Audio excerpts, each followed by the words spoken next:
que ayer estuvimos haciendo referencia a las reglas generales del proceso y vamos a tocar lo referido a los actos de decisión y a los actos que son asumidos por la autoridad jurisdiccional. Es necesario tener en cuenta, como ya lo referí anteriormente, la Ley 603, si bien establece una dinámica sumamente distinta a la tradicional que caracterizaba los procesos de familia, ingresando a la oralidad, marcando una diferencia sustancial en la tramitación de los distintos procesos e institutos. eh, También establece en las disposiciones generales eh, los principios y valores que caracterizan al derecho familiar, de acuerdo a, a los lineamientos establecidos en nuestra Constitución Política del Estado. Y en ese orden, pues ya podríamos decir que nuestro derecho familiar obedece a la realidad nacional, multicultural y plurinacional, sin descuidar las otras realidades familiares que ustedes al momento de ir a un conflicto, a un proceso judicial, deben hacer conocer. En esa suerte de diversidades que se van a presentar en las relaciones interpersonales de las familias, los derechos, deberes y obligaciones que claramente están expuestos en la Ley 603, también ha dispuesto y establecido una serie de derechos eh, y obligaciones que deben ser cumplidos por el Estado. En este caso, las instituciones, específicamente a los administradores de justicia y a todos aquellos que van a involucrarse y ser parte en la tramitación de un proceso judicial, ¿no? Y en esta, digamos, gama de deberes y obligaciones que tiene el Estado, están las señaladas en el artículo cuarto, y ustedes ahí claramente van a encontrar, colegas, que el Estado no va a dejar de considerar situaciones de vulnerabilidad que se puedan presentar en las familias. Entonces, cuando se den este tipo de particularidades, eventualidades por el que vamos a advertir, si realidades familiares, hijos, padres, cualquier miembro de la familia que se encuentre en una situación de desventaja, el Estado va a proteger a esos miembros de las familias, obviamente siempre respetando su diversidad, procurando en cada momento la armonía familiar, la estabilidad emocional, el desarrollo social. Y en sus resoluciones, la norma le faculta a la autoridad que al momento de estar resolviendo una causa, de adoptar la determinación que corresponda al caso específico, de manera imparcial va a velar por el bienestar. Eso significa que si bien las sentencias de pronto podrían ser consideradas por la parte eh, que estima perdidosa y esta se constituye en un agravio, la autoridad jurisdiccional en la exposición de su resolución, en los fundamentos, en los argumentos, va a hacer saber cuáles son estas determinaciones que están procurando, obviamente, la seguridad familiar, la responsabilidad mutua y por sobre todo cuidando que no se vulneren los derechos fundamentales de ninguno de los miembros. Es decir, va a tomar en cuenta cada uno de los componentes de las familias que están en el conflicto y de pronto aquellos otros que no están involucrados de manera directa, pero sí se van a ver afectados con las determinaciones y el alcance de estas, ¿no? Entonces, en todas estas situaciones, siempre el Estado, en este caso, las autoridades judiciales deben facilitar las condiciones para que las familias asuman esa responsabilidad. Porque si ustedes se fijan, colegas, en la mayoría de los conflictos a excepción, bueno, de los procesos judiciales, a excepción de algunos que son muy propios, como que tienen digamos, una determinación que vaya a desmembrar el relacionamiento familiar, como las impugnaciones de filiación, la negación de filiación, el que se procura el desplazamiento de esa filiación. Ahí ya no se va a dar, en caso de ser probadas estas pretensiones, una posibilidad del vínculo familiar, porque lo que se está pretendiendo es precisamente desmembrar con los motivos que pueda corresponderle a las partes.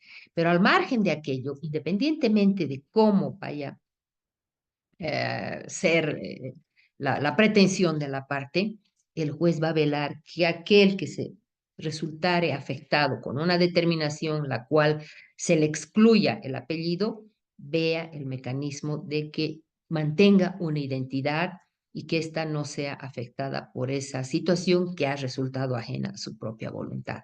Entonces, estas responsabilidades que el Estado debe cumplir, obviamente, todos aquellos funcionarios que están vinculados al momento de resolver una contienda, e inclusive hace referencia a todas aquellas instituciones que están involucradas en las decisiones que tengan que ver con las familias. Ahí están, pues, sean estas legislativas, administrativas o judiciales.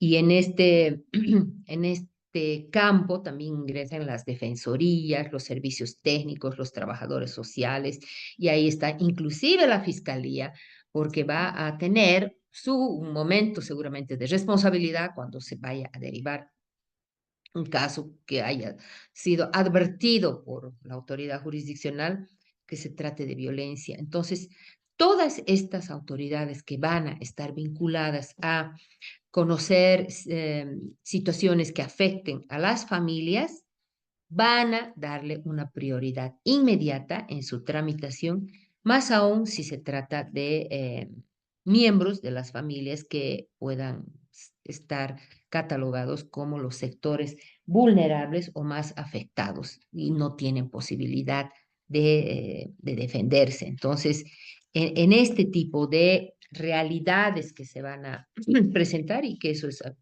en ocasiones hasta un poco complejo, ahí está la autoridad judicial, ¿no? Con el acompañamiento de los equipos, la defensoría y todas aquellas instancias técnicas.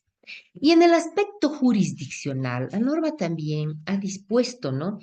Estas facultades y deberes y obligaciones que debe cumplir la autoridad en la tramitación de un proceso, siempre procurando y obviamente logrando que éste se desarrolle de manera absolutamente transparente, buscando una solución justa y además que sea efectiva, dando fin al conflicto judicial, ¿no?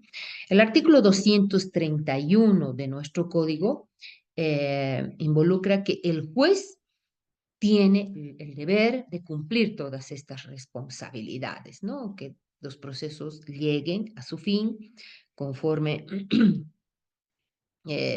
la resolución que corresponda, y que ésta sea justa, efectiva y dé esa paz y tranquilidad al conflicto que los tiene. Eh, Obviamente frente a un tribunal. Están también los deberes, aquellos que ya se van a desarrollar proactivamente dentro de la sustanciación del proceso, dispuestos en el artículo 232 al 235. Y obviamente aquí se aprecia pues esa responsabilidad coercitiva que tiene el juez, ¿no? Porque en todo momento está haciendo uso de esas facultades jurisdiccionales para adoptar las medidas que sean necesarias para el efectivo cumplimiento de las actuaciones que van a seguir la secuencia que señala la norma, y en su caso, cuando aquellas no pudieran de pronto cumplirse de manera regular, va a autorizar la participación de las instituciones de apoyo, en este caso la policía, la fiscalía, la defensoría, que son auxiliares de la administración de justicia.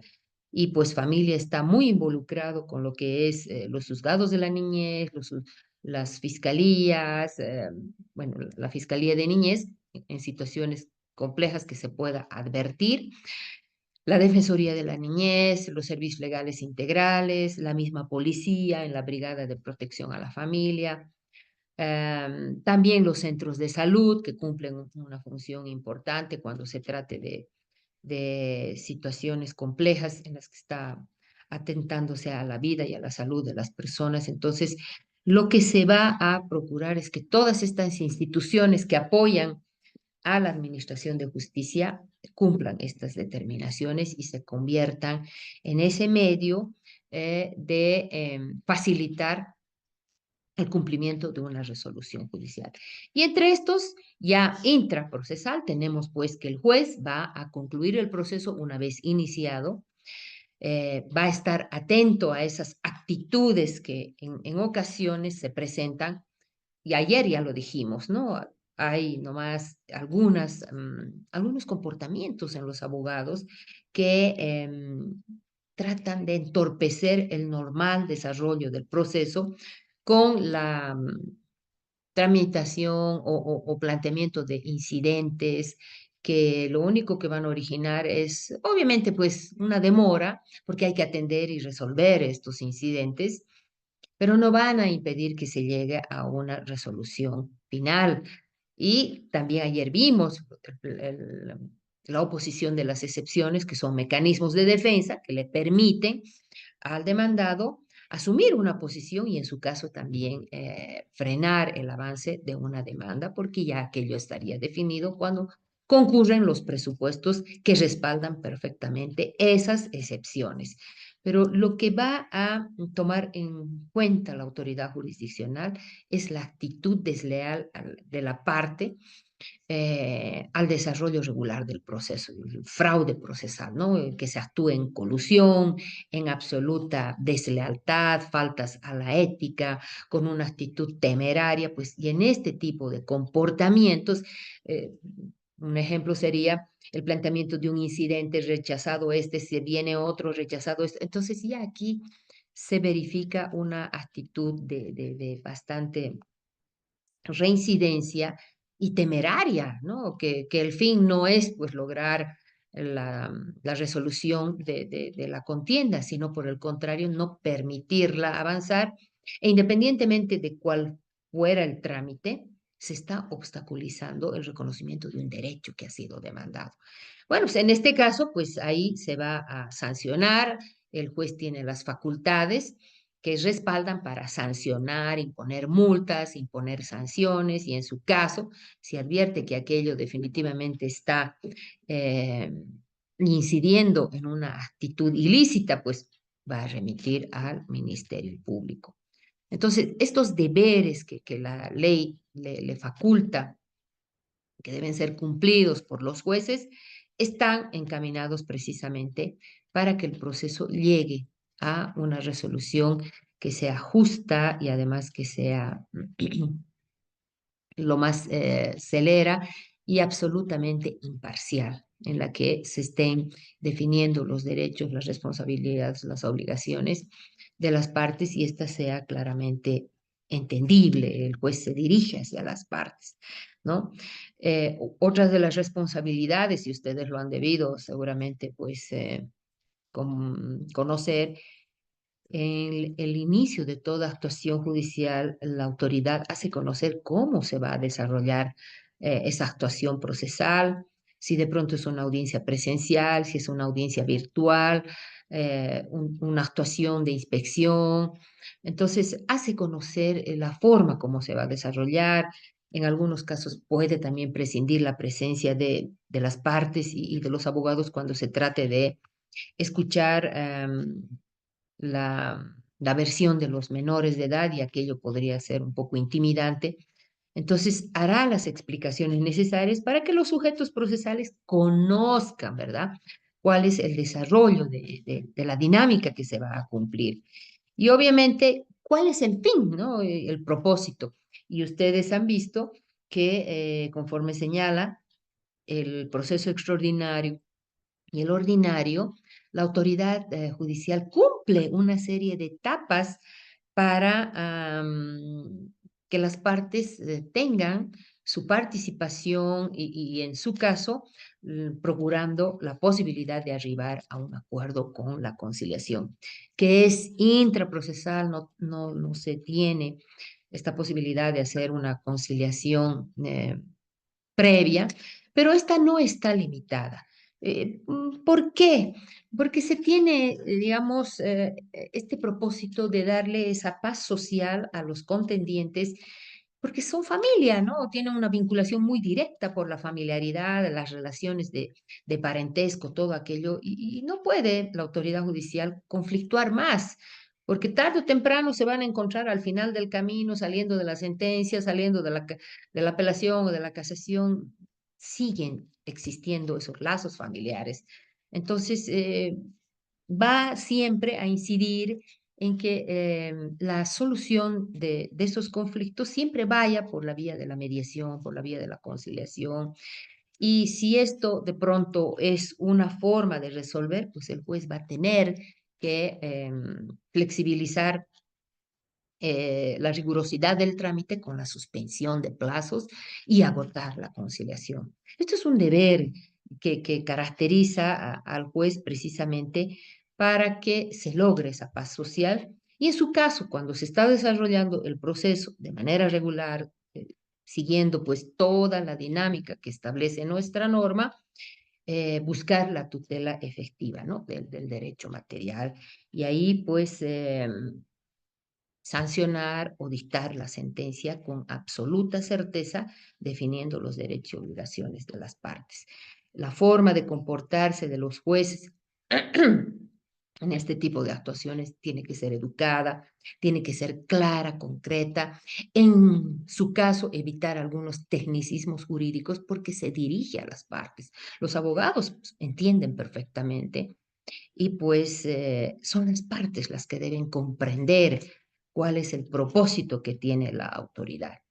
Dentro de esos actos, pues están también los actos de las decisiones en las determinaciones de las medidas cautelares, ¿no? Cuando se advierta situaciones de riesgo, cuando haya una intención de afectar los derechos de alguna de las partes, pues el juez va a adoptar las medidas provisionales o cautelares que las vamos a desarrollar más adelante, precisamente para evitar vulneración de estos que en su momento podrían encontrarse en una situación de desventaja o vulnerabilidad, tal como señala nuestro código, ¿no? Entonces, ahí se ve estos actos que implica también de protección, ¿no? Medidas de restricción. También tiene las facultades disciplinarias. El juez, en el desarrollo del proceso, en el cumplimiento de las actuaciones judiciales, en las audiencias, va a observar la conducta de los abogados, si de pronto esta es de indisciplina, si es de chacota o demasiado irrespetuosa, o de pronto pues viene a interrumpir el desarrollo regular de la misma, pues con una absoluta falta de respeto. Entonces, ahí sí va a hacer uso de estas facultades disciplinarias con amonestaciones y multas a las partes que estén, inclusive a los abogados, imponiendo sanciones pecuniarias en su caso, y de estar persistiendo estas actitudes, estas sanciones van a ser, ¿no? Progresivas, y obviamente porque no se están cumpliendo las determinaciones. Y al margen de estas están también estas otras que tienen que ver con las facultades excepcionales que se van a presentar en algún momento, eventualidades que no le permitan a la autoridad desarrollar de manera regular el proceso, ¿no? Ya lo dijimos, como la reserva de las actuaciones cuando se va a proteger derechos de personas que estén en situación de vulnerabilidad, supongamos una mujer que ha sido sometida a violencia, entonces ahí se puede hacer un trato distinto. eh, en situaciones de los niños, cuando se esté definiendo sus derechos y de pronto hay información o contenido que solo debe ser accesible al tribunal y a las partes, pues aquel expediente se va a mantener bajo la custodia del secretario, que no esté a disposición de ninguna persona, ya lo dijimos, no está, pero en ocasiones, pues, esto se mantiene con la protección de vida, ¿no? Porque se trata de menores.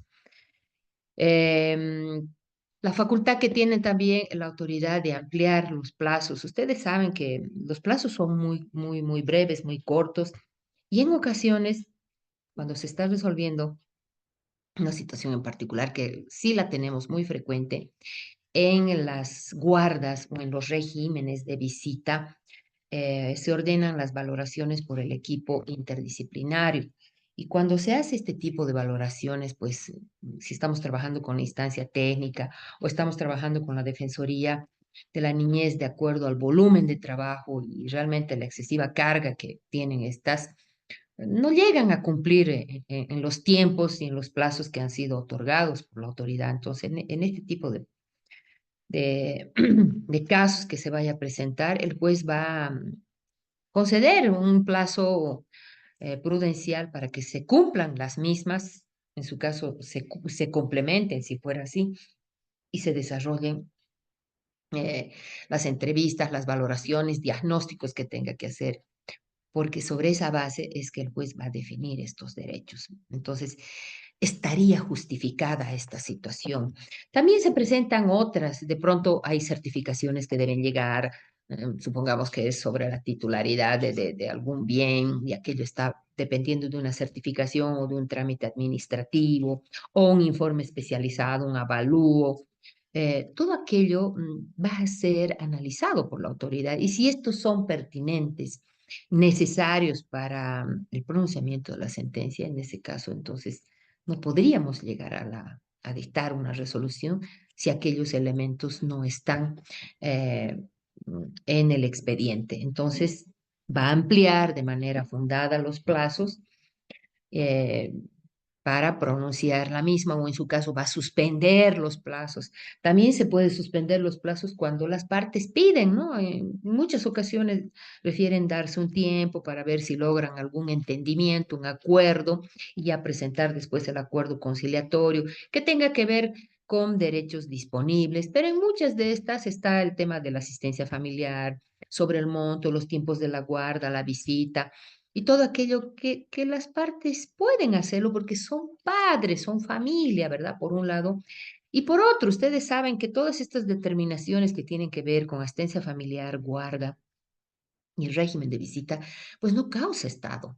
Entonces, estas son revisables, por ende modificables, y además que van a presentarse de acuerdo a la realidad de las familias.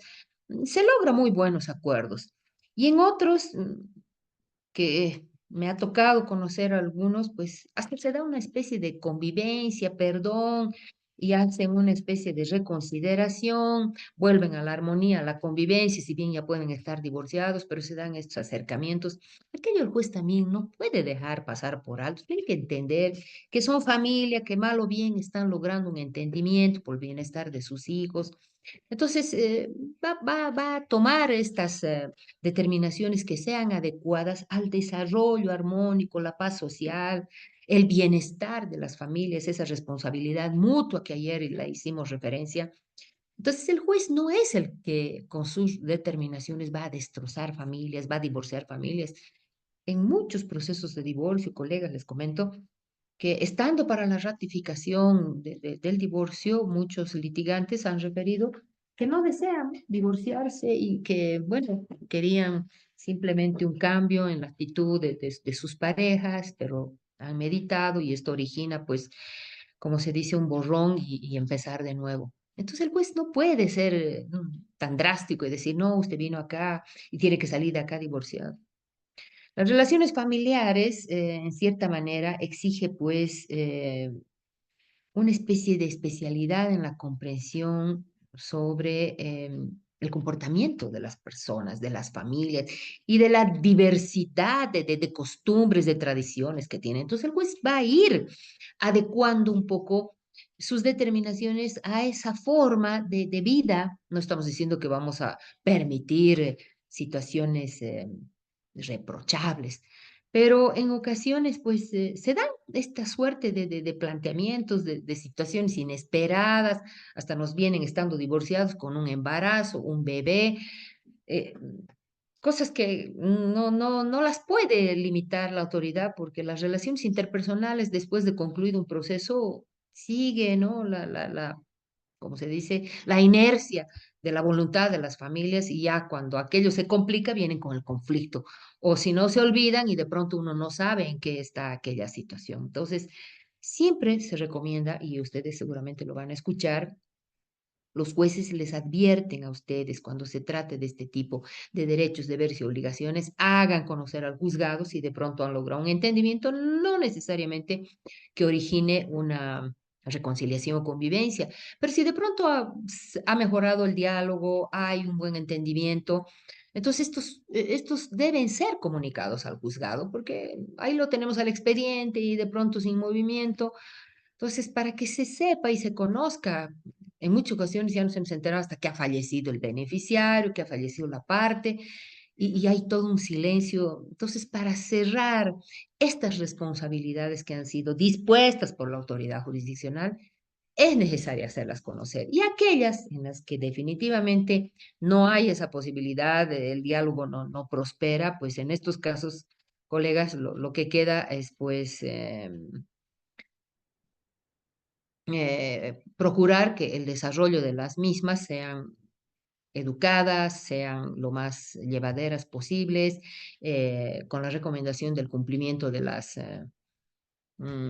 determinaciones que han sido dispuestas en el caso de asistencia familiar y todo aquello, colegas, el juez de familia, más aún cuando se trata de que hay dependencia, digo, descendencia, hay hijos, hay responsabilidades, eh, no acaban los procesos. Y ustedes están viendo, hasta los 18 años es obligatorio, hasta los 25 años se extiende, después entra en una especie de inercia y se activan los derechos de las personas, ya los que eran obligados se convierten en beneficiarios. Entonces, para mantener, digamos, esta buena relación, los jueces van adoptando estas determinaciones que buscan que sean las más adecuadas y las más llevaderas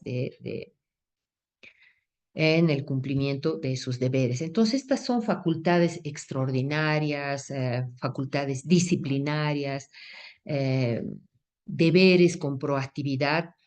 Y ya en el proceso también están estas otras, ¿no? De pronto corregir errores materiales cuando se advierta algún término que no fuera entendible, pues los jueces están para aclarar aquello sin modificar el fondo de una resolución. Y es lo que clásicamente nosotros conocemos como la enmienda y complementación, ¿verdad? Dentro de todo proceso judicial, ustedes saben muy bien que se pronuncian las decisiones denominadas resoluciones judiciales y estas tienen las características de ser las resoluciones judiciales, aquellas de mero trámite, los autos interlocutorios, los autos definitivos y las sentencias. De esa forma es que el juzgado y la decisión del juez se manifiesta hacia los litigantes. Estas, si bien se las pronuncian en audiencia cuando se trata de las audiencias de juicio, también se reflejan de manera material en las notificaciones que va a hacerse conocer a las partes. Bueno, nuestra ley refiere que las providencias son aquellas que se van a emitir sin mayor trámite, las que las denominamos, ¿no? Meros decretos o simples decretos que no requieren mayor trámite. Y bueno, estas se las adopta dentro de las 24 horas. Sin duda, la ley ha previsto ese plazo, pero no debe dejar, pues, tampoco de desconocerse que los juzgados están sumamente saturados de trabajo, de mucha carga procesal, y de pronto puede no despacharse en 24 horas, pero sí lo más inmediatamente posible, porque aquello tiene que seguir toda una secuencia de actuaciones judiciales para, una vez citada la parte demandada, ya empieza la relación procesal y ya estamos a la puerta del señalamiento de la audiencia, ¿no? Em, En las audiencias también pueden hacer solicitudes las partes, de pronto puede, eh, antes de ingresar digamos, al juicio, en una conciliación, se puede solicitar alguna certificación que pueda ser necesario para llegar a un acuerdo, pues aquellas también van a ser autorizadas por el juez. Y en otras, obviamente, van a ser dispuestas mediante resolución escrita, ya cumpliendo esas formalidades, tanto de forma, ¿no? Como el señalamiento del día y la hora. Y bueno, cuando son en las audiencias, aquellas deben ser cumplidas de manera inmediata porque están siendo planteadas de esa forma. En cuanto a las resoluciones interlocutorias, ustedes saben que son estas decisiones que obviamente se las tramita y puede ser a solicitud de las partes, se está definiendo una situación, una cuestión que se presenta y se sigue el trámite regular y se resuelve, ¿no? Esta decisión que no es una sentencia, pues tiene obviamente las mismas formalidades que una resolución final, ahí están los fundamentos, ¿no? De la resolución, eh, su parte considerativa y la parte resolutiva. En esa parte resolutiva ahí se está expresando, ¿no? De manera clara, precisa, la determinación, los deberes y derechos a cumplirse por las partes. La imposición de costas y multas, ¿no? Y obviamente la firma del juez, que eso es muy importante porque si no aquello no tendría esa efectividad. Y si se han pronunciado en una audiencia, pues está ahí el acta labrada. De acuerdo a lo que señala nuestro artículo 359, estas resoluciones interlocutorias deben pronunciarse en el plazo de 5 días desde el momento que se hubieran dado, ¿no? Hubieran dado mérito. Tenemos también los autos definitivos y bueno, pues los autos definitivos son resoluciones que también se las sustancia, se las tramita. ¿Y eso qué significa? Ambas partes van a pronunciarse, van a acreditar sus pretensiones dependiendo de la cuestión que se está ahí definiendo y cumplen las mismas formalidades, ¿no? Ahí está también la parte la parte considerativa y la parte resolutiva y en la parte, digo, la decisión que estaría poniendo fin a ese conflicto, ¿no? Son similares a una sentencia. Y bueno, estos también se despachan dentro de 5 días, dependiendo qué tipo de auto definitivo que pueda presentarse. A ver, nosotros tenemos los autos en asistencia familiar, las modificaciones de rebaja, incremento o cesación, pues son autos definitivos. Obviamente no causan estado, pueden ser apelables, pero esa es la última instancia a la que llegan estos trámites y ya no tienen casación y su cumplimiento es inmediato y de pronto, una vez ya pronunciado y ejecutoriada esta resolución, pues puede plantearse otra que pretenda modificar aquella determinación. Esto es en ocasiones un poco em, malinterpretado, más que todo por las partes, no tanto por los abogados, porque ellos conocen el alcance y la característica que reviste a estas resoluciones y refieren en algunos casos que si se ha pronunciado esa resolución, pues eso debería mantenerse y ya tiene una característica de ser cosa juzgada. Obviamente es cosa juzgada, pero no tiene pues esa rigurosidad como son las sentencias, ¿no? Definitivas, que todavía inclusive van en apelación y pueden ser modificadas y aún así pueden recurrir en casación cuando se trata de los procesos ordinarios.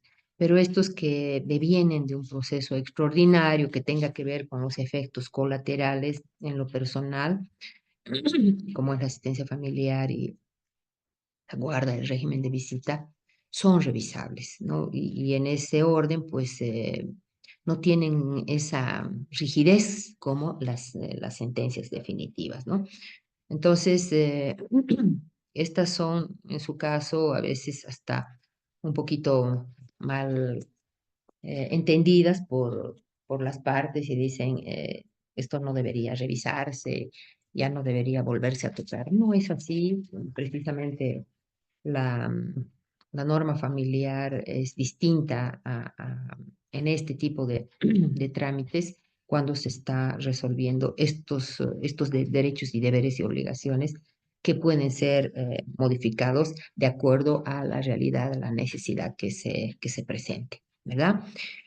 En cuanto a los plazos, conforme señala nuestro artículo, el capítulo 10 del 318 y siguientes, entonces ahí encontramos que los plazos son perentorios, son improrrogables y bueno, salvo disposición contraria, y ustedes saben, hemos tenido un evento un tanto complejo cuando ocurrió la pandemia y en ese caso, pues ahí se suspendieron los plazos y cuando volvimos a trabajar, se reanudaron los plazos, tuvimos que regularizar todos los procedimientos. Bueno, son situaciones excepcionales que se dan, ¿no? También los plazos se paralizan cuando estamos en vacación judicial o de pronto un hecho, un acontecimiento que no permita desarrollar los plazos. Pero cada una de estas particularidades debe ser, ¿no? Eh, dispuesta por la autoridad para que las partes vayan haciendo, tomen en cuenta también el cumplimiento de sus obligaciones en la tramitación regular del proceso.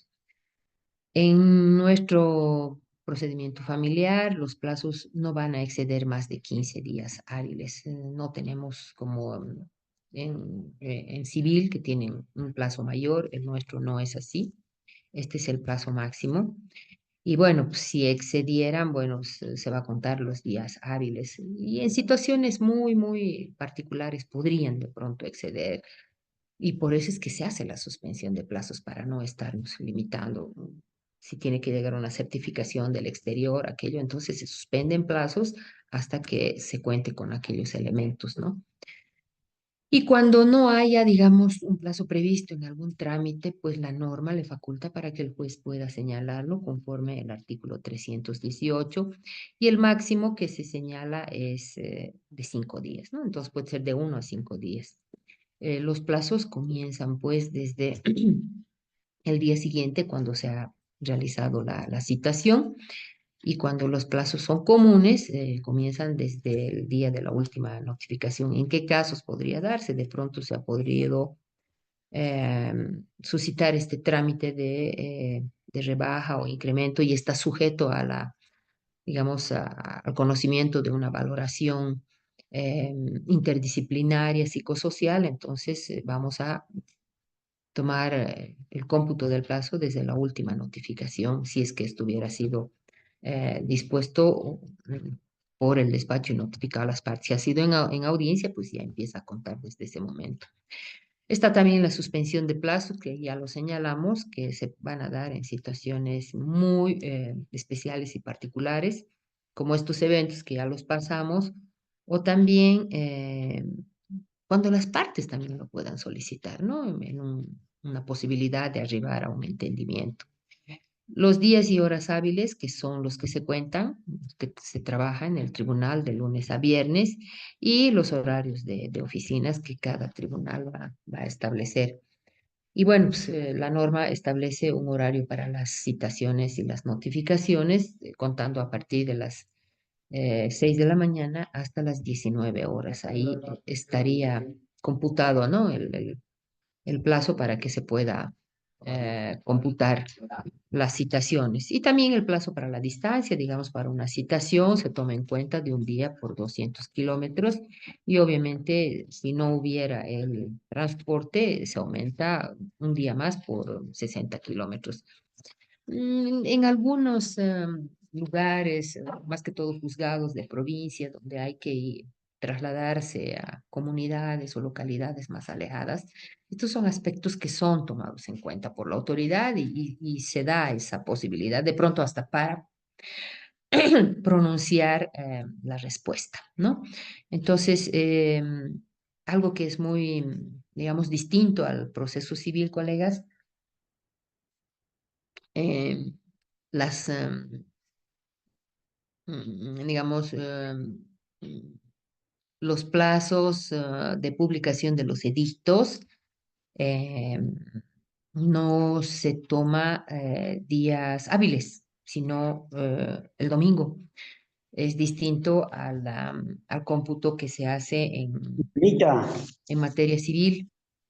Y entonces, en este caso, se entiende que un poco siguiendo las tradiciones muy bolivianas, que la gente el día domingo compra el periódico y se puede anoticiar de las noticias, puede conocer si hay alguna eventualidad. Entonces, ese ha sido el criterio que permite que las publicaciones y notificaciones mediante los edictos sean, sean realizados los días domingos, ¿no? Muy distinto que en materia civil y son domingos consecutivos.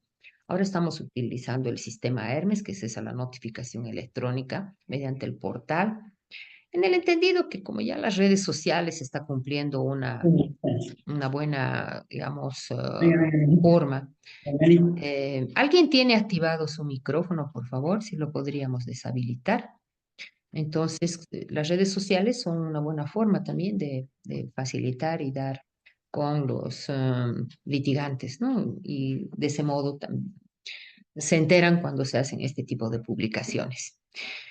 Dentro de de esa diversidad y gamas que tiene nuestra ley 603, hay que destacar las medidas provisionales y las cautelares que tienen una función muy distinta respecto a las medidas cautelares que las pronuncian en la vía civil.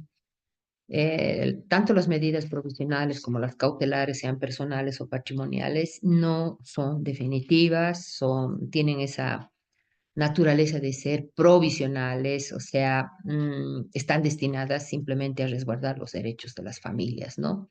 Y en determinada situación, y estas pueden ser levantadas en cualquier momento.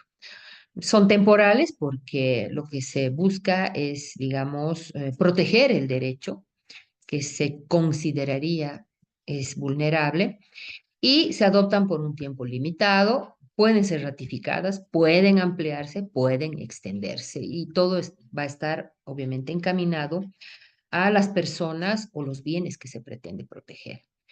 Y bueno, pues son variables, ¿por qué? Porque pueden modificarse. Entonces, si de pronto estamos disponiendo una medida cautelar de restricción de no acercarse al domicilio, digamos, de la parte contraria, también podemos ampliar para que no se acerque al lugar de trabajo, de pronto que no se acerque a los lugares donde asisten los niños. Y si de pronto aquello ya ha mejorado, entonces simplemente se limitará a no acercarse al lugar de trabajo de la contraparte, pero sí se puede acercar al colegio, averiguar el rendimiento, se puede acercar al domicilio, a lo mejor para un recojo de los niños. Cada determinación cuando se adoptan en este tipo de medidas cautelares siempre va a ser velando el derecho que se pretende proteger, ¿no? Y bueno, pues estas pueden ser ratificadas en la sentencia, ampliadas o dejadas sin efecto. La ley señala que tanto las medidas provisionales como las cautelares no son susceptibles de impugnación. El criterio del legislador estaba precisamente basado en que estas determinaciones, como no causan estado, son revisables, pues no meritaba una apelación, más aún cuando, siguiendo el trámite de lo que es la apelación, aquello podría demorar más y de pronto la solicitud de modificación de una medida sería mucho más efectiva. Sin embargo, consideraron algunos litigantes o usuarios que esto era una especie de limitación al derecho a la impugnación que está consagrado como una garantía constitucional y se planteó, ¿no?, una acción de inconstitucionalidad y se ha declarado inconstitucional mediante la sentencia constitucional 020 quebrado 2022, este terminito que dice no será susceptible de impugnación. Entonces, esto ya ha abierto la posibilidad de que todas las medidas provisionales como cautelares van a ser susceptibles de apelación, pero eso no implica que se va a dejar sin efecto. La medida se cumple, independientemente del recurso que se estuviera planteando, ¿no? Y a lo mejor hasta que se resuelva el recurso ya se ha cambiado, ya se ha modificado la decisión que ameritó aquella, ¿no? medida.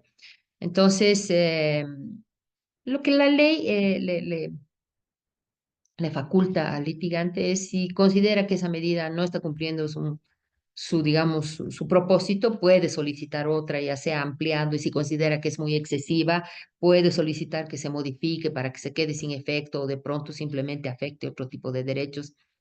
Son medidas que van a ir siempre a proteger, ¿no? el derecho que se entiende estaría siendo vulnerado o también sobre los bienes, que en la mayoría de los casos las medidas cautelares están encaminadas a proteger eh, los derechos en caso de bienes, ¿no? Acciones, bienes inmuebles, dineros y todo aquello que está vinculado a la ganancialidad.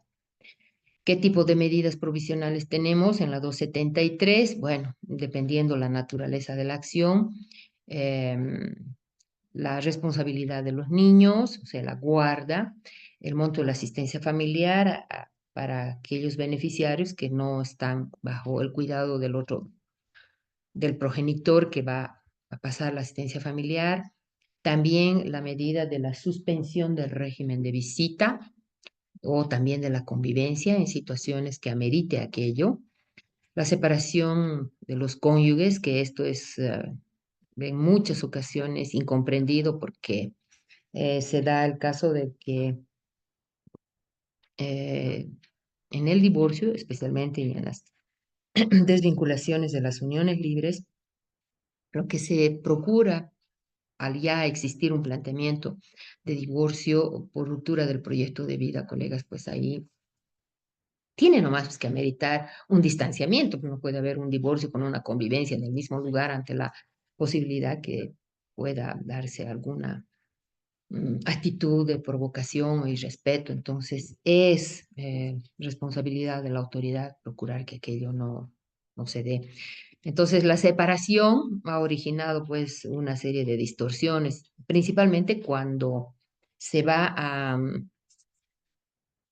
disponer la desocupación del hogar conyugal, que en su gran mayoría son los varones los que resultan afectados y en algunas situaciones pues se ha conocido, bueno, se conoce que el bien inmueble es una propiedad patrimonial del cónyuge y se siente afectado, agraviado con esa determinación que lo está alejando de su bien eh, y propiedad. Y esto se explica y se hace saber que no se está definiendo un derecho de propiedad, ni tampoco se está desconociendo ese derecho propietario. Es más, ni siquiera se hace mención a aquello. Simplemente se está velando la seguridad y el derecho a una vida digna que merece la otra parte, y más aún si ésta está con la guarda de los niños. Entonces, esta medida se mantiene y en su caso hay que ver una alternativa de cómo vamos a resolver lo referido a la vida digna que merecen estas personas, ¿no? Una vivienda. Entonces, se puede llamar a una audiencia de conciliación, ver la forma de que ellos cuenten con una vivienda. En muchas ocasiones se ha planteado pagar un anticrético o un alquiler, más aún si está con la guarda de los niños, ¿no? El cuidado de los niños, que es la guarda, ¿no? Que puede ser a uno o la famosa guarda compartida, que es una novedad que tiene nuestro código, antes no la teníamos. La guarda compartida que tiene ese propósito de que los tiempos y la responsabilidad, al igual que las responsabilidades en los hijos sean pues también similares. No puede darse un trato diferenciado, que en una casa pues se permite muchas digamos, majaderías y al otro es más riguroso, entonces ahí ya se va a desnaturalizar la guarda compartida. Hay algunos estudiosos que no son muy partidarios de la guarda compartida precisamente por esta disparidad de decisiones en el momento de la separación. los padres optan por su mayor conveniencia para ganar un adepto que sería el hijo, ¿no? Y ahí se desnaturaliza lo que es la autoridad del padre. Entonces, en estos casos se confía la guarda a uno de ellos y al otro le va eh, a fijar un régimen de visita. El inventario de los bienes muebles e inmuebles de la comunidad ganancial, que tiene que ver mucho, ¿no? Con los intereses que se van a definir y después llegarían a una posterior división y partición. Estas son medidas preventivas que permite, obviamente, los actos de disposición no sean tan flexibles, ¿no? Entonces, una vez que ya se han inventariado, pues se mantienen hasta que se pronuncie la resolución. El nombramiento de un representante en un juicio para que atienda al caso, ¿no? Desde su inicio, que se pueden dar en aquellas situaciones donde los intereses de los hijos pueden estar confrontados con el de los padres, y en este caso al juez le faculta designar un representante. Y también en los casos de interdicción, de emancipación, ahí se tiene entonces no como un opositor, sino quien lo vaya a defender cuando los intereses son contrapuestos, ¿no? El nombramiento de un tutor legal, el administrador de los bienes y bueno, cuando estamos adoptando a un interventor, digo, designando un interventor, a un administrador que es provisional, que tiene un propósito, tiene un fin, o el que se va a hacer cargo del cuidado de los bienes, si fuera así. Entonces, todas estas son medidas provisionales, son medidas que tienen que ver vinculadas al derecho que se va a proteger. Y en la afiliación sí también se fija una asistencia familiar cuando de pronto se está negando la afiliación. Al momento de responder la parte demandada, en este caso el menor, por medio de su madre, que en su gran mayoría es así, puede plantear que se fije una asistencia familiar y esto no puede ser desestimado por la autoridad porque esto está vinculado a la vida, al derecho a la vida digna que tiene. Aquí tenemos esta sentencia constitucional, la 0582-2020, de 21 de octubre, que hace referencia precisamente a la justificación de la adopción de estas medidas de protección, medidas provisionales, más aún cuando hay la susceptibilidad de que se esté originando o situaciones de violencia, ¿no? Y se encuentra en peligro la vida y la integridad de, en este caso, de las mujeres. Entonces, estas determinaciones deben ser efectivamente cumplidas y de inmediatos, porque ahí estaríamos evitando una eventualidad realmente mayor, ¿no? Que pueda poner en riesgo la vida de la otra parte que se considera agraviada.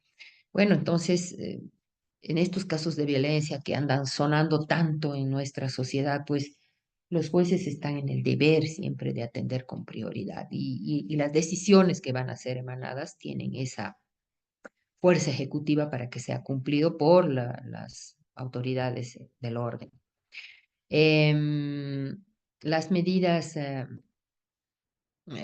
cautelares, ya lo hemos dicho, tienen ese carácter de ser provisionales, temporales, van a ser obviamente dispuestas por la autoridad jurisdiccional para proteger derechos o también para asegurar el cumplimiento de la sentencia.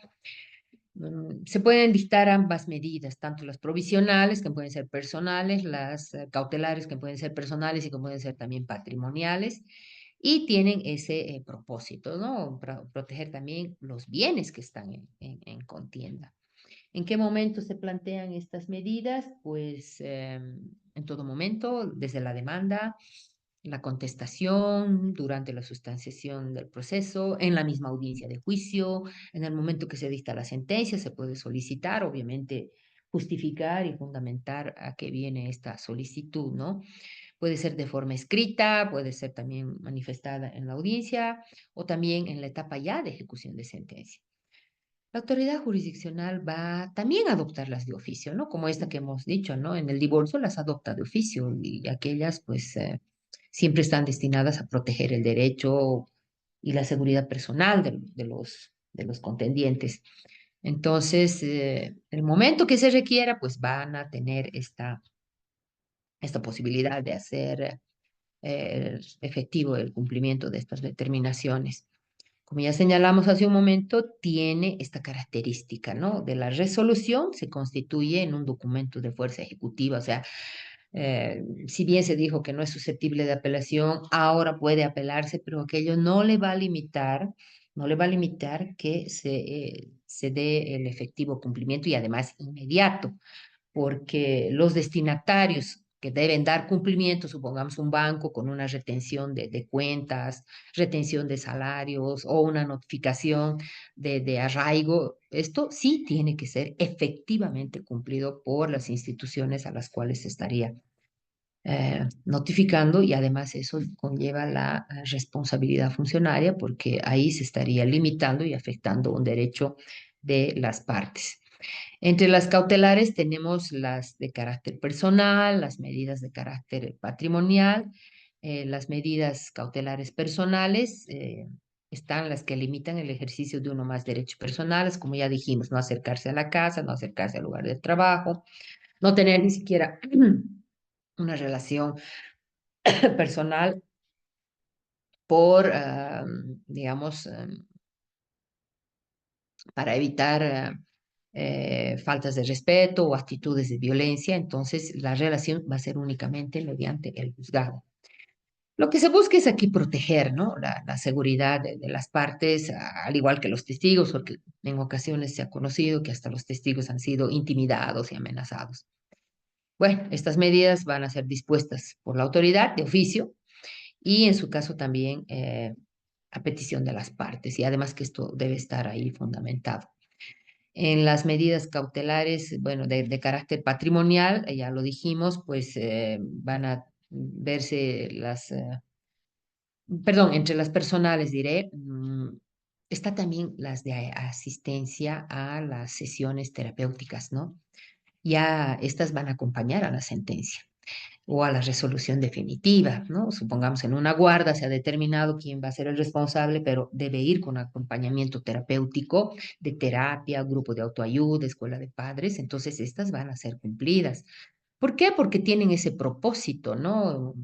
Esa, ese restablecimiento de la actitud de las personas, estos errores que pudieron haber incurrido los progenitores o en su caso inclusive los hijos que en una reacción irrespetuosa hacia los padres, pues esto debe ir con un acompañamiento terapéutico, ¿no?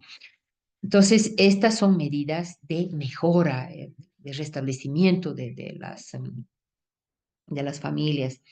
Después, la prohibición o el alejamiento o restricción, que ya lo dijimos, ¿no? El lugar de trabajo, lugar de estudio, el domicilio, ya son más limitantes, ¿no?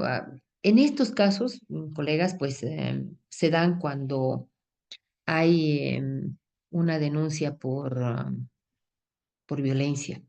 Y pues ahí lo que tiene que hacer la autoridad es evitar agravar su situación para que no incumpla las medidas que le han sido impuestas por el Ministerio Público y en otras pues que mm, mantenga un relacionamiento con los hijos que no estarían involucrados en las limitaciones, ¿no?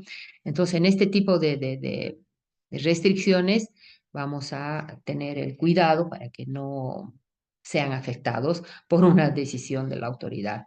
Y por eso es que en muchos casos ustedes van a conocer cuando hay un régimen de visita que no se va a cumplir de manera regular yendo al domicilio de la madre, recogiendo al niño o a la inversa y devolviéndolo en el horario que se indica, se van a buscar estas alternativas del régimen de visita supervisado con acompañamiento o con control sin desplazamiento.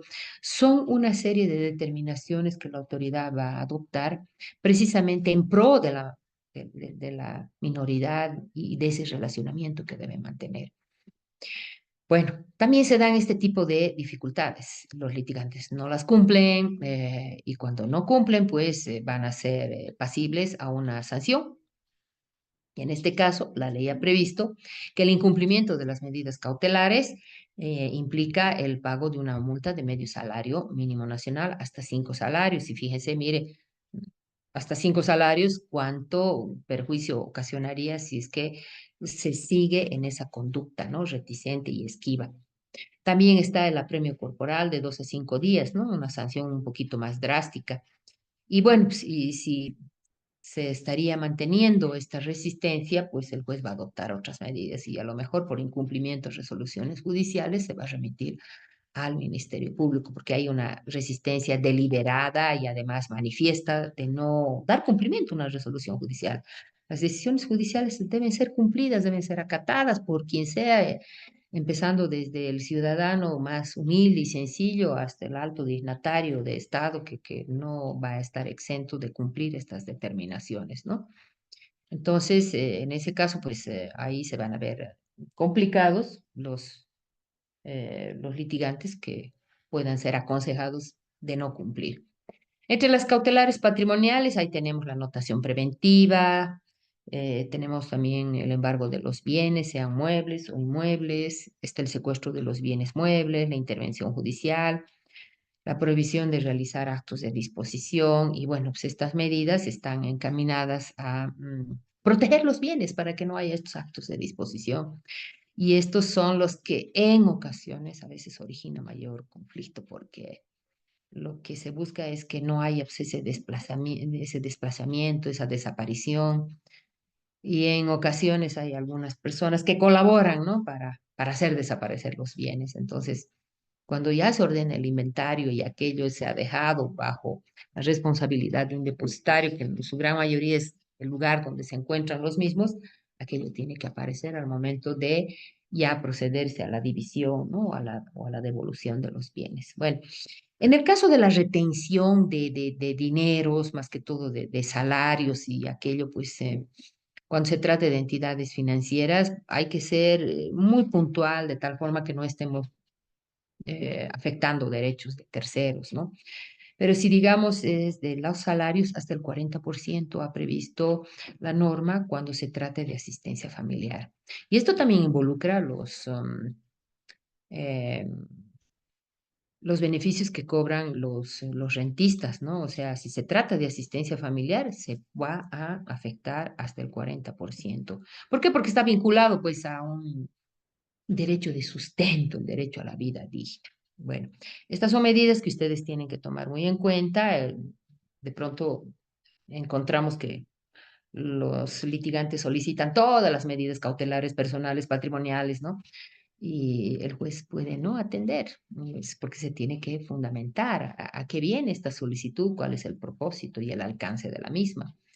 Y por eso es que el juez puede adoptarlas algunas de oficio y otras definitivamente desestimarlas. Bueno, entramos al régimen de la prueba. Ustedes saben que esto es uno de los aspectos más complejos en algunos casos porque eh, está destinado, ¿no? A la acreditación de los hechos, de los fundamentos de la demanda. Y bueno, pues nuestra norma ha establecido que la finalidad de la prueba tiene, ¿no? Este propósito de acreditar los hechos afirmados por las partes, ¿no? O sea, lo que se ha alegado en la demanda, lo que se ha alegado en la respuesta o lo que se ha alegado en la contrademanda o reconvención y además que deben producir. ¿Para qué? Tiene el propósito de mostrarle a la autoridad judicial eh, que ellos estaban respaldados con su verdad, ¿no? Por eso tenemos este aforismo, ¿no? Dame los hechos que yo te daré el derecho. Entonces, si esto origina certeza y seguridad en la autoridad, entonces esas pruebas han sido relevantes y se adecúan a la realidad, ¿no? Entonces, más aún cuando estamos frente a hechos controvertidos, ¿no? Y bueno, pues, entonces cada posición de las partes, sea demandante o demandada, debe ser acreditada. Y no porque sea demandado y no haya sido reconveniente, estaría exento de presentar prueba. No, tiene que hacerlo, tiene que escucharse y tiene que demostrar su oposición, aunque no tenga demanda, pero esa oposición está fundamentada en elementos que desvirtúen la demanda, ¿verdad? Entonces, esa es la finalidad, ¿no? O acreditar ante la autoridad lo que se ha señalado y originar certeza en el juez para que él, pues, defina de esa manera y resuelva la causa. Las pruebas se van a presentar en la demanda, en la contestación, que ya la referimos ayer, presenten las pruebas, es lo correcto, es lo legítimo y además es también una obligación. ¿Por qué? Porque esta viene pues a respaldar los argumentos, los fundamentos de su demanda y de su respuesta.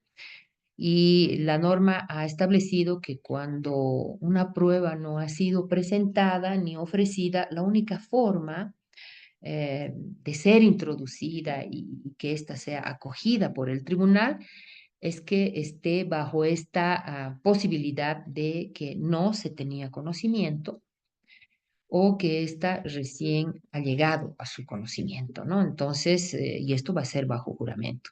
Esto va a ser analizado por la autoridad jurisdiccional para admitir esta prueba.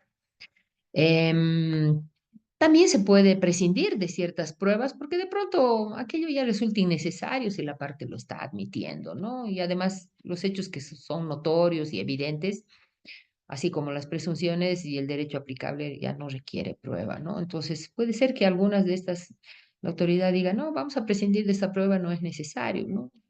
Por sentido común se sabe que los niños a medida que crecen, pues también lo hacen sus necesidades, ¿no? Empezó cuando tenía 5 años y su piecito era, digamos, un 28, 29, pues ahora tiene 10 años y está en un 32, entonces, o en un 33, entonces hasta por sentido común, ¿no? A lo mejor tiene solo una chancletita, son realidades completamente distintas, colegas que puede ser que no estén acompañadas, pero el juez va a obrar también con esa lógica y ese entendimiento, el sentido humano que hace a las necesidades y las realidades de las personas.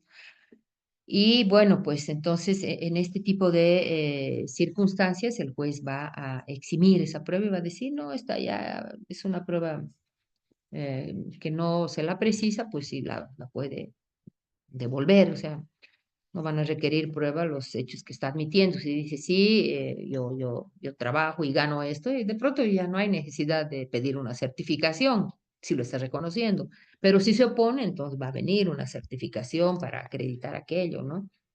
Eh, es una especie de confesión también, hay que tener mucho cuidado en ese aspecto. La carga de la prueba es una responsabilidad que corresponde a las partes, ¿no? Tanto a la parte demandante cuanto a la parte demandada, según los argumentos de sus alegaciones. Entonces, lo que están afirmando deben probar. Lo que están negando, ¿no? Los que se están oponiendo también. Entonces, esto es obligación de ambas partes. Solo en los procesos de filiación, la carga de la prueba la tiene el que niega. Y eso obliga al que dice, no, me corresponde esta afiliación, impugno esta afiliación, niego esta afiliación, automáticamente está obligado a probar.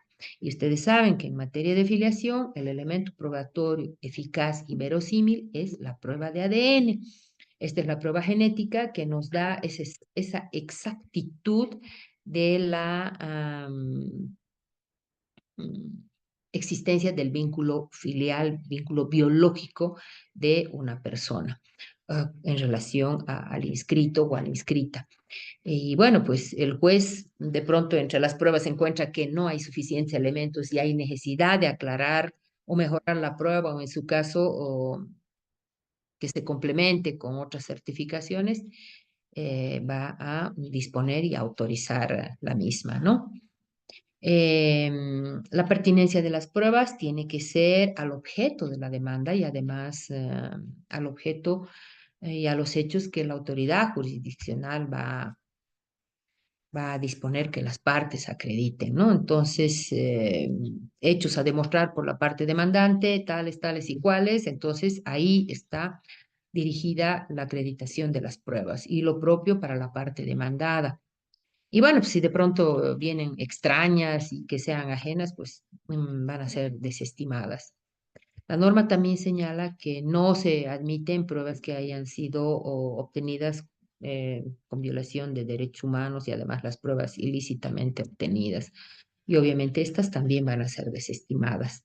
La prueba de oficio, que es ya una facultad, es otra de las facultades, ya lo señalamos de principio, del juez si se encuentra con duda razonable. Entonces ahí seguramente pediré una certificación, un informe complementario y la que estime pertinente para originar esa certeza y seguridad en el caso, ¿no? Entonces, hasta antes de la audiencia, o en su caso, si estima pertinente y esta es digamos, de una demora no atribuible de pronto al tribunal, entonces va a hacer la suspensión de plazos o en su caso la ampliación de plazos.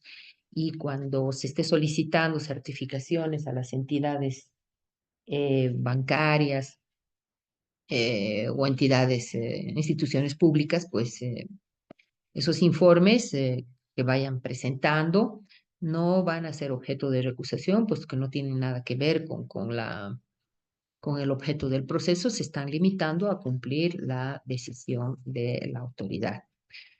La valoración de la prueba ya es una responsabilidad de la autoridad. Ustedes ya saben que el juez va a tomar en cuenta, ¿no?, la individualidad de cada prueba, después las va a considerar integralmente y obviamente aquí ya va pues a aplicar, ¿no?, una apreciación objetiva, criterios de pertinencia, ahí va a estar pues la experiencia, la sana crítica, eh, lo que caracteriza pues a nuestros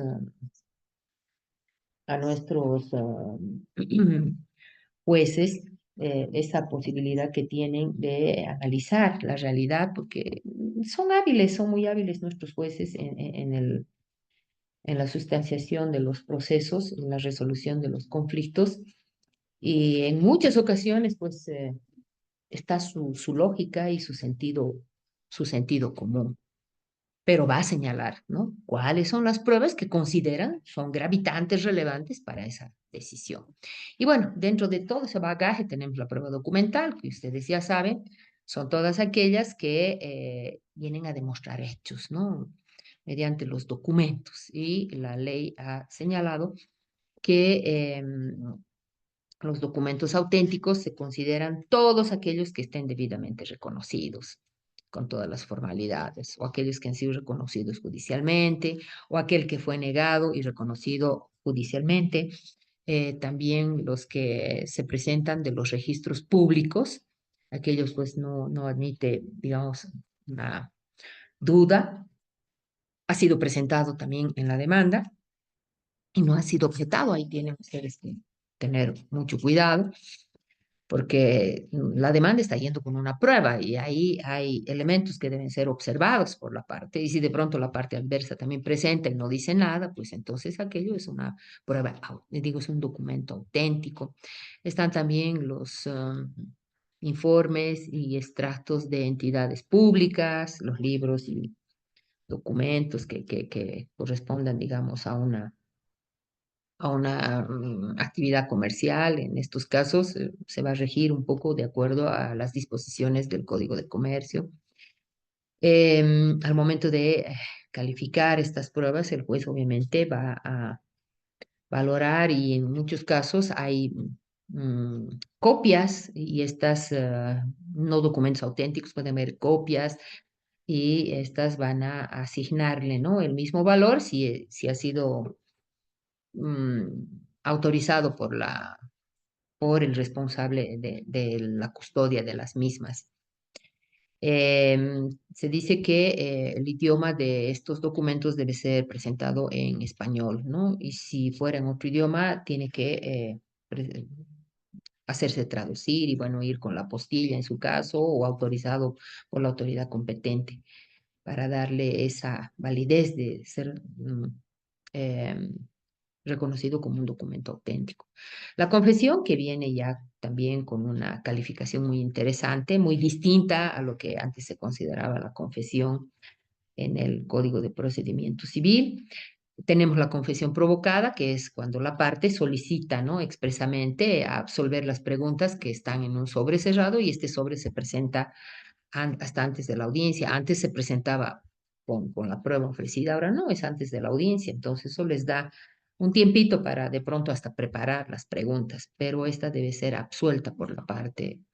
Y si no se presenta, pues aquí esa prueba queda ya pues ineficaz porque no ha sido absuelta, no se la presume como cierta, como el anterior Código de Procedimiento Civil disponía.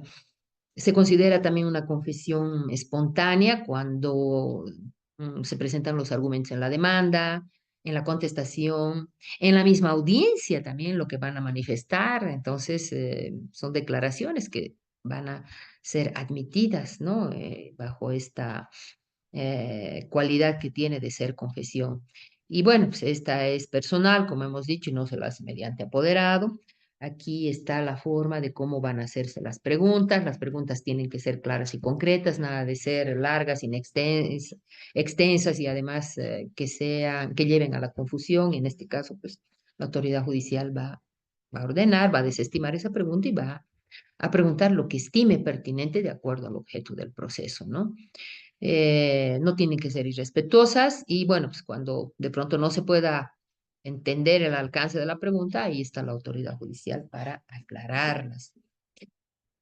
Y esta declaración va a constar en el acta correspondiente para que después de la lectura aquello se firma y es parte del expediente, ¿no? Y esto va a ser analizado en la sentencia. La prueba pericial, que esto tiene relevancia porque le permite a la autoridad judicial la apreciación, ¿no? de hechos controvertidos que no son de su especialidad. O sea, el juez de pronto necesita, como hace un momento dijimos, una prueba pericial científica genética de ADN, entonces aquello necesariamente obliga a que intervenga un perito en biología genética, y si de pronto es un avalúo, ahí entrará un arquitecto, un ingeniero civil, entonces son ramas que pueden ser de no especialidad del juez.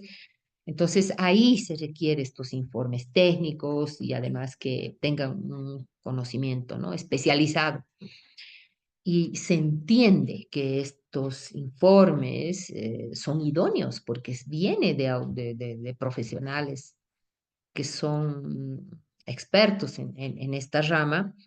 Y además ustedes conocen que el órgano judicial tiene el sistema UDIN en el que están ahí registrados todos los peritos que van a realizar el auxilio judicial para hacer este tipo de experticias. Y bueno, pues, en cierta manera ello contribuye bastante a a la resolución de la autoridad judicial en casos que no son de su conocimiento. Y ellos no pueden ser marginados o recusados, salvo cuando se dude de la idoneidad, que no tengan, que no tengan digamos, su especialidad, que no tengan su título. Entonces, en esos casos, pues sí se los podría cuestionar. Pero por lo demás, estamos con un micrófono que está retornando el audio. Entonces, en estos casos, el juez, pues, sí podría marginarlos, pero después aquello se mantiene, ¿no? La designación, ya saben, puede ser de común acuerdo y además, en caso de no hacerlo, el juez lo va a designar un perito único y esta designación em, va a ser la definitiva para definir la duda que se tenga sobre una especialidad que haya sido pues emplazada por la autoridad. Em, y obviamente en relación pues al objeto, ¿no? La especialidad que ha sido ahí emplazada. La prueba testifical, ustedes saben que es otro medio probatorio para acreditar eh, Mm. Hechos que de pronto no van a ser resaltados o acreditados mediante otros medios probatorios. Tiene una particularidad esta prueba. Al momento de ofrecer, la parte debe decir qué hecho pretende demostrar. No es simplemente presentar toda una lista de testigos y en su caso origina hasta una especie, ¿no? de preocupación en la parte contraria y dice, uy, aquí tiene 20 testigos. No, tiene un propósito, puede ser un testigo, tres, 10, pero ¿cuál es el objeto? ¿Qué pretenden demostrar? Y si aquello no se indica, esa prueba no va a ser admitida, ¿no? Entonces ustedes ya tendrán, en su condición de abogados, ver qué hechos se van a demostrar con testigos. Esto es muy importante. Y también el momento de las preguntas, pues no tienen que contener más de un hecho, o sea, van a ser puntuales referido a una cualidad, a una situación que no se pueda acreditar por otro medio probatorio. Y esto obviamente se va a apreciar teniendo en cuenta y se complementen con otros medios probatorios. Entonces, por eso es que la prueba testifical en ocasiones resulta siendo un poco débil, ¿no? Hasta cuestionada, porque se dice que los testigos pueden hablar situaciones que ni siquiera han pasado o no han ocurrido, y en este caso, pues ahí ya se está cuestionando, ¿no? La credibilidad y aquella verdad que se estaría reclamando. Puede ser perjudicial, pero también ayuda en otro tipo de procesos. La inspección judicial, esta es otra prueba que el juez sí la puede emplazar, la puede designar de oficio y es muy necesaria en algunos trámites, en especial en los casos de división de bienes o determinación de derecho ganancial, eh, también en las guardas o el régimen de visita que requieran la apreciación, ¿no? de lugares y situaciones que le permitan aclarar algunas dudas a la autoridad. Y bueno, si es, digamos, para determinar lugares, cosas y situaciones, pues ahí va a ir acompañado con los peritos, los testigos, que le van a facilitar el trabajo y el discernimiento de la autoridad judicial. Y bueno, pues esta es una prueba que se va a realizar, aunque no vaya una de las partes, es necesario el traslado del juez. Y si aquello no se ha podido efectivizar, va a señalar y en su caso combinar para que las partes faciliten el ingreso, porque en ocasiones se ve que no permiten, no abren la puerta y ahí se origina todo un perjuicio. Pueden ser amonestados, inclusive sancionados, ¿no? Entonces, el pago de los gastos de este tipo de actuaciones, de inspecciones, es cubierto por ambas partes y esto permite pues que eh, el juez tenga un cabal conocimiento de los hechos que ha verificado porque se ha trasladado y ese transporte hasta ese lado le ubica, digamos, en el alcance, la dimensión del objeto de la pretensión de las partes, ¿no? Entonces, esto es muy importante en determinados casos. Bueno, y bueno, los indicios, ustedes ya saben que estos son pues mecanismos, medios que le permiten pues al juez aplicar, ¿no? Para conocer determinados hechos y arribar a una certeza, ¿no? Y más aún si estos pueden ser pues así concomitantes a lo principal. Y bueno, pues ahí los va a apreciar, ¿no? En conjunto y viendo su concordancia con la convergencia y el relacionamiento que tienen con otro tipo de pruebas, ¿no? Entonces, esto es muy importante que ustedes tengan en cuenta para el momento de que no tendrían muchos otros elementos. Estos indicios nos pueden llevar digamos, a aclarar una duda o un hecho por la conducta que pueda presentar hasta la otra parte. Esto contribuye bastante en algunos casos. Cuando estamos en las audiencias de juicio y en el momento de la judicialización de la prueba, ustedes saben ahí que se pueden dar situaciones de cuestionar la prueba, de que esta no es idónea, que es reiterativa, o de pronto se estaría presentando y la prueba obtenida con vulneración de derechos fundamentales. Es la oportunidad de señalarla en la audiencia de juicio y cuando de pronto aquella es negada, pues se tienen que activar los recursos. Y en este caso, todo lo que tenga que ver con la prueba de, ya sea en el momento de la producción, en el rechazo o en el diligenciamiento, se plantea mediante el recurso de reposición con efecto diferido. Entonces, esto, si digamos no se resuelve en ese momento, pues entonces se salva aquello para la fase de la apelación, ¿no? Entonces ahí está la producción en el momento de la audiencia oral, el rechazo cuando es en la admisión o en la contestación y el diligenciamiento en la audiencia. Aquí ya se ve un poco la habilidad de las partes para que puedan, obviamente, pues, defender sus pruebas y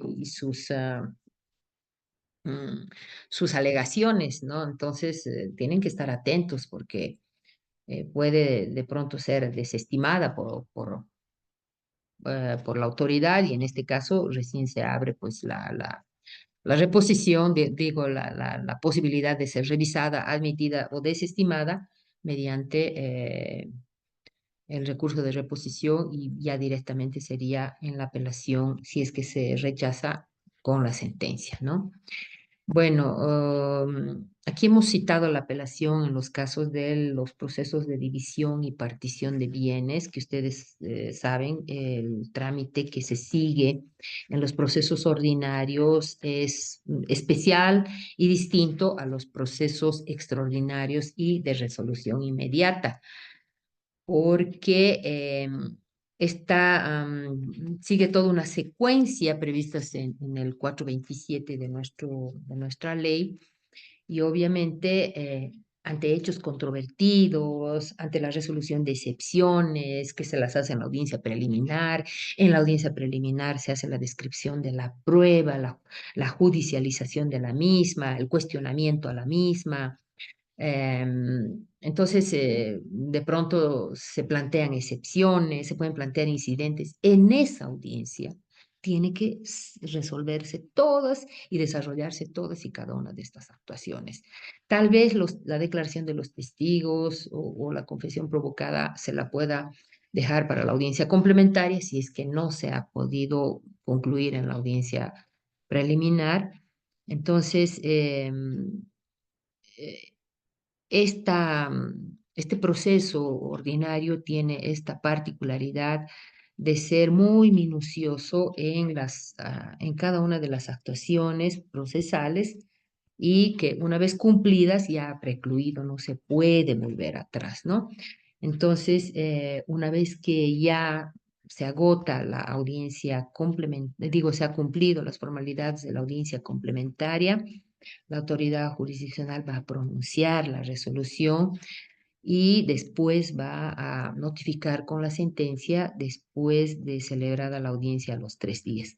En situaciones bien complejas, cuando los bienes resultan sumamente ampulosos y de pronto hay que hacer todo un detalle, la autoridad judicial, en el marco de esas facultades especiales que la ley le reconoce, puede ampliar el plazo para el pronunciamiento de esta resolución.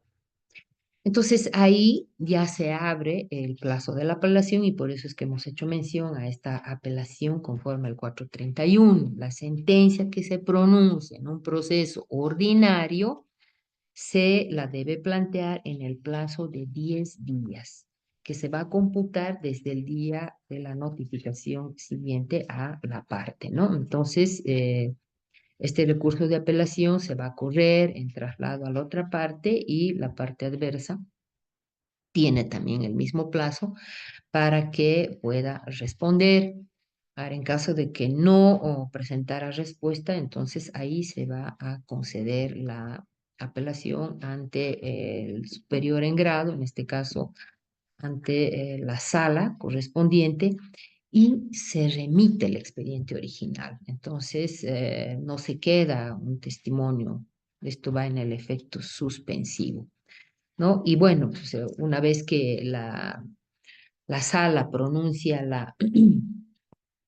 el auto de vista, de acuerdo a las formalidades que señala nuestra norma, dependiendo si va a revocar, o si va a confirmar o en su caso va a anular, se da paso al recurso de casación.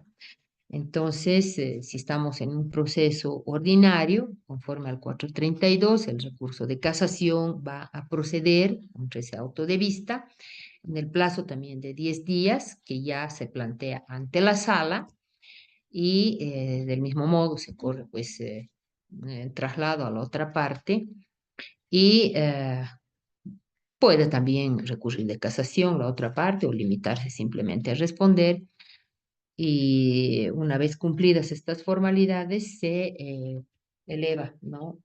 El recurso ante la autoridad máxima del Tribunal Supremo. Hemos hecho una particularización en este tema porque este es uno de los procesitos un poco más complejos, ¿no? Em, que son un poco de la expectativa de las partes.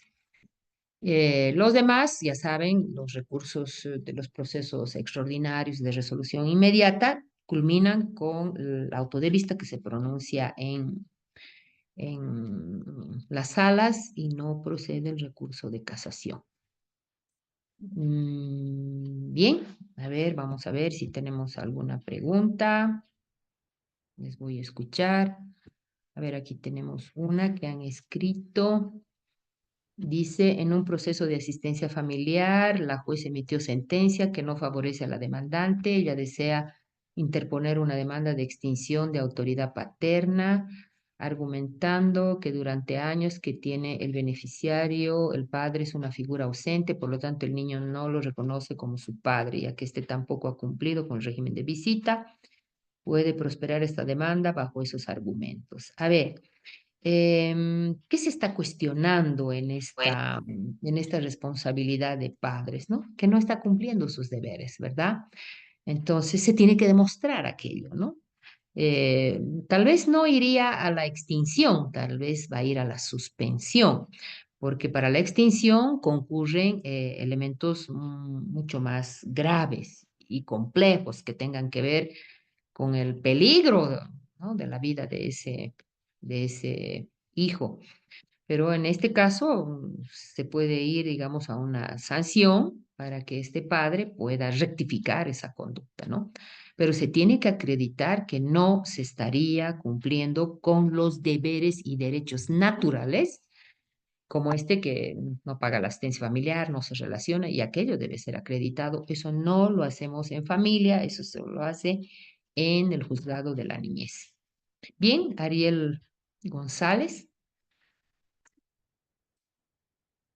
Doctora, buenas noches. buena noche. Buenas noches. Primeramente, agradecerle por la disertación. Bueno, nos aclara bastantes dudas, sabes que los abogados tenemos en del mundo litigante, ¿no? Estimada doctora, Claro. una pregunta. Tenemos un caso particular donde, bueno, en un proceso de asistencia familiar, la actora, la demandante, la mamá, ha solicitado una demanda de incremento. La jueza ha incrementado la asistencia y ella misma no conforme, la demandante ha apelado y se ha ido a una sala en efecto devolutivo. Pero al momento de ella ya pedir una liquidación, se está tomando en cuenta, la autoridad judicial ha tomado en cuenta el monto que se ha incrementado sin que aún esté confirmado por la sala. Ya, y a la vez, doctora, estando pendiente ese recurso, yo como abogado del demandado, ¿puedo activar una demanda de reducción? O sea, esa es la pregunta, estimada doctora, gracias.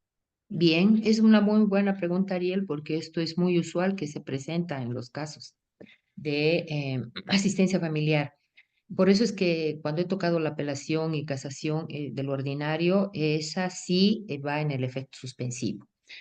En el caso de la asistencia familiar, eh, que es un proceso extraordinario, si digamos se fija en sentencia el monto y se apela, no va en el suspensivo. ¿Me entienden? No va en el suspensivo, se va a ir en el devolutivo, obviamente, todos los antecedentes y se queda las piezas en el juzgado. ¿Por qué? Porque ya se debe dar cumplimiento a ese deber alimentario y en la medida que pueda de pronto demorar en la sala, la asistencia no va a estar aguardando ahí que se defina, que se apruebe, se rebaje, se incremente, no. Se cumple lo que la autoridad ha dispuesto y hasta que venga la, digamos, la nueva modificación que podría ser por la sala o en su caso si se presenta un desistimiento y recién se activa el poder hacer un trámite de modificación, de rebajo o cesación. O sea, Si esta mamá ha planteado un recurso de apelación, se cumple lo que el juez ha dictaminado. El poco monto que haya podido mejorar, se cumple. Si la apelación resuelve, digamos, si el auto de vista, el superior jerárquico confirma esa resolución, aquello sigue nomás el curso. Si, digamos, considera que ha habido un error y de pronto modifica el monto, va a ser desde el momento que lo pronuncia el juez. El 415 claramente define esto, ¿ya? Cuando se trata de fijación o de incremento, corre desde la fijación. Cuando se trata de rebaja o cesación, corre la asistencia familiar desde la notificación, desde el pronunciamiento del auto de vista. Bien, creo que alguien más, creo que nadie más. A ver, creo que tenemos Yo, aquí una doctorita, preguntita. Dice, ¿hasta qué edad la madre podría estar presente en las visitas de los menores con el padre o el padre puede llevarse sin estar presente la madre? Estos casos, mis estimados colegas, va a depender de la situación, de cómo es la relación de estos progenitores. Si el padre puede recoger de la casa de la mamá, aquello no hay mayor problema, no tendría por qué haber problema porque es el padre, ¿verdad? Pero si de pronto hay acompañamiento porque el niño no lo conoce, es muy chiquito, es bebecito, recién está gateando, caminando, entonces puede acompañar. Y aquello van a coordinar los padres. Si hay una buena relación, pero si no hay una buena relación, lo que va a determinar el juez es que sea con visita supervisada, con la defensoría de la niñez, ¿ya? O sea, el código no nos dice hasta qué edad puede ir, 2 años, 3 años, no. Todo va a depender del caso, cómo se lleven los padres. Y la otra dice, doctora, ¿qué pasa si no asiste el demandante o el demandado a la audiencia preliminar? A ver, si el demandante no asiste a la audiencia preliminar, se va a suspender la audiencia, ¿verdad? Y se va a hacer un nuevo señalamiento. Y si definitivamente, bueno, el demandado, si no ha reconvenido, puede no asistir también, ¿no? Pero es un poco complejo que ustedes se animen como abogados a hacer esa estrategia. No es una jugada muy inteligente, les digo, ¿no? Cuidado, porque la ley dice que si el demandante a la segunda audiencia no asiste, aquello se va a tener por desestimar y se desestima esa demanda. Entonces hay que tener mucho cuidado. No es una buena consejera decir no vayas, hay que ir porque se trata de familia y eso es lo correcto. Hay que dar, como se dice, la cara como buen padre, como buena madre. Y la última dice aquí, si la custodia tiene la madre de un menor de 1 año y la madre vive en Sucre y el padre en Cochabamba, el padre podría, de acuerdo al régimen de visita, pedir pasar una Navidad con la bebé y llevársela a Cochabamba. En ese caso, la madre podría ir y estar presente. Todo se puede hacer, mis estimados colegas, si hay un buen entendimiento y un diálogo asertivo. Si se llevan bien, los niños viajan hasta el exterior. Es más, en mi juzgado yo he mandado niños que han ido a cargo de la azafata y el padre los ha esperado en Estados Unidos. Pero cuando hay una buena coordinación, no hay un buen relacionamiento, ni aquí, ni, bueno, aquí en Cochabamba, que yo estoy, ni aquí de Acollo permiten que vaya. Entonces, el juez va a ver esa realidad familiar para de pronto autorizar con acompañamiento. Por ahí dirá, no, es muy chiquito, no lo conoce. O de pronto dirá, sí, lo conoce, el niño se desespera, lo identifica, que vaya, tiene el mismo derecho. Mucho ayuda el informe psicosocial, pero si hay resistencia, si hay una susceptibilidad, es mejor ir con calma, hacer una valoración, hacer acercamientos de a poco. Y en este tipo de distanciamiento de domicilio se puede plantear, ¿no? Que vaya la mamá o que venga el papá o a la inversa, una paga el pasaje de ida, el otro paga el pasaje de vuelta. Son alternativas que ustedes pueden sugerir. Vamos con Edwin.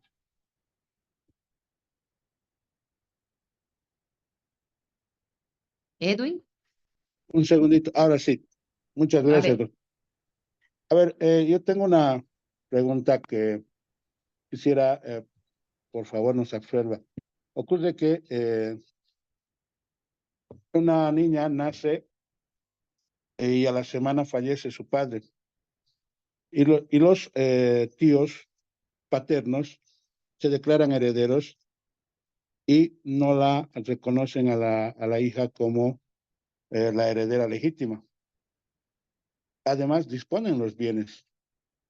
Entonces, se puede hacer una medida preparatoria antes de plantear la nulidad de esta declaratoria de herederos, porque definitivamente no la han considerado a ella. Obviamente, en la declaratoria de herederos se salva los derechos de terceros o con igual o mejor derecho. Sin embargo, han dispuesto los bienes que le pertenecían exclusivamente a la hija, porque la hija había nacido y había sido reconocida con el apellido de su progenitor. Entonces,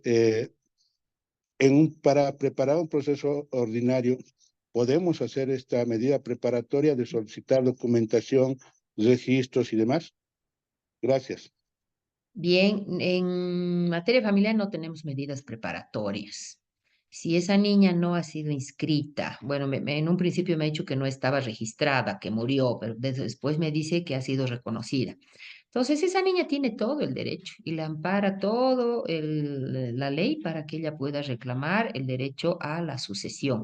Pero esto no lo hacen familia, esto lo hacen ante el juez civil. Entonces, todos aquellos actos de disposición que hubieran hecho estos herederos que no serían considerados ilegítimos, se va a regular por el juez civil. Pero si la hija, ante el eventual caso, o esa niña que no ha sido registrada, primero hay que establecerse la filiación, ¿ya?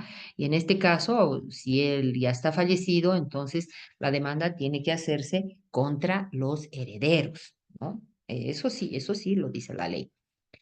Bien, con Caro Claure, por favor, y terminamos con Diego Segarra.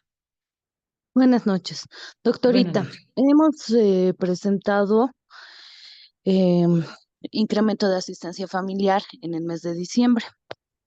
Ha salido positiva, ¿no? El juez ha dicho de que sí, se hace el incremento. Hemos presentado para que, porque esto es, el demandado trabaja en la policía, para que hagan mediante planilla el descuento. Pero también hemos solicitado que se haga un retroactivo de estas pensiones, pero hasta la fecha no tenemos el retroactivo. Entonces, en ese caso, ¿qué tengo que presentar? ¿Una planilla de liquidación de retroactivo? A ver, lo que no estoy entendiendo, se ha fijado la asistencia familiar, se ha incrementado y a partir del incremento recién se ha hecho la retención y No se ha hecho la retención, no solamente se ha hecho la retención han seguido haciéndonos el depósito de la anterior. planilla anterior. Ya, Y ya, ya no. hasta el momento no tenemos respuesta de la planilla actual. Entonces, lo que no sé en este caso cómo puedo hacer, ¿no? Solicitar una nueva planilla de liquidación para que me den el retroactivo o cómo tengo que proceder. Bien, entonces, en este caso, si digamos la primera, el primer monto de la asistencia familiar que ya se estaba reteniendo ha sido incrementado, pero esto no ha sido efectivamente cumplido por la institución por X o Z motivos que siempre se dan por las formalidades. Lo que tienen que hacer es presentar una liquidación haciendo mención que habiéndose incrementado, a ver, se me ocurre, ¿no? Para dar un ejemplo, en abril, ¿no? Se incrementa en abril, pero sin embargo han seguido pagando con el anterior monto. Entonces, debería incrementarse de abril hasta junio. Entonces han corrido 3 meses, son tanto y que esto más se descuente, eso se puede pedir y que a partir del momento que ya se ha pagado el monto incrementado, pues aquello continúe. Pero ese faltante también se le descuente, solo por única vez. Y la, no, y la disposición del juez va a ser así, bien específico, ¿no? Es el reintegro por los salditos faltantes del monto que no se hizo la retención en su momento. Eso se puede hacer. Y Diego Segarra. Doctora, muy buenas noches. Buenas noches. Doctora, quería consultarle, bueno, ha indicado que en los procesos ordinarios de división y partición de bienes se puede interponer recurso de casación, ¿no? Pero yo he visto, bueno, autos de vista donde cuando los procesos derivan la ejecución de sentencia en procesos extraordinarios, ya no admiten dentro de la división y partición los recursos de casación. Entonces, no sé si nos podría aclarar en qué casos procede y en qué casos no. Gracias, doctora. Bien, no creo que en un proceso extraordinario se haya definido bienes. No creo. Por lo menos aquí en nuestro distrito, el Cochabamba, no lo hacemos. Tengo entendido que en otros distritos, como el de Santa Cruz, se ha seguido una modalidad un tanto, no deja de ser interesante. Se han pronunciado dos sentencias, una de divorcio y otra referida a bienes. Pero todo lo que tenga que ir a bienes, sin duda, tiene nomás que seguir las formalidades del proceso ordinario. O sea, no me podría yo pronunciar sobre eso. Y aquí, si seguramente se ha hecho una homologación de un acuerdo sobre bienes y se lo ha presentado el acuerdo regulador en el divorcio, ha podido ser seguramente autorizado por el juez cuando aquellos bienes no iban a presentar ninguna contención, porque hay un acuerdo regulador. Entonces, los bienes que van digo, lo referido a la averiguación de la ganancialidad, la posterior división de bienes es un ordinario. Pero esto otro que me preguntan me resulta un poco extraño. Bien, esperemos que hayamos podido satisfacer las expectativas de ustedes. Nos hemos excedido en el tiempo. Así que yo nuevamente voy a agradecer al grupo educativo por esta convocatoria, este encuentro, y será pues hasta el próximo encuentro. Tengan ustedes muy buenas noches. Una brillante ponencia, doctorita. Muchísimas gracias. Dios lo bendiga. Hasta luego, buenas noches. Buenas noches, doctorita. Buenas noches, doctor.